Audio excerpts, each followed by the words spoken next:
রোজকার সকালবেলাকার খাবার আমার বেশিরভাগ দিনই ওটস আর ডিম সেদ্ধই থাকে। ডিম সেদ্ধর কিন্তু কুসুম আমি একদিনও খাই না।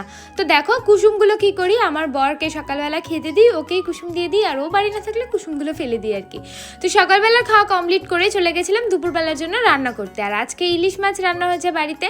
দু রকম জিনিস করেছি, একটা হচ্ছে সর্ষে ইলিশ করেছি আর ডাঁটি কচু দিয়ে ইলিশ মাছের ঝোল করেছি। সকালে ওটসের খিচুড়ি খাই আর না হলে মুসলি খাই, আর দুপুরবেলা তো ভাত খেতেই হবে আমাকে, না হলে তো হবেই না।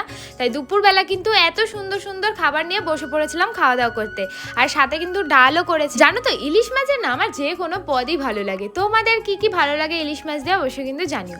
বেশ সর্ষে ইলিশ দিয়ে ভালো করে মাখিয়ে এই সুন্দর টেস্টি মাছটা খাওয়ার পরেই বিকেলবেলা চলে গেছিলাম একটু ফটো তুলতে। আর বাড়ি আসেনি, চলে গেছিলাম সোজা বাপের বাড়ি। আর মা করে দিয়েছিল গরমা গরম কফি, ওই খেয়ে রাত্রে বাড়ি চলে এসেছি। আর রাত্রে অল্প কটা ভাত আর মাছের তরকারি ছিল, তো একসাথেই দুজনে খেয়ে নিয়েছি।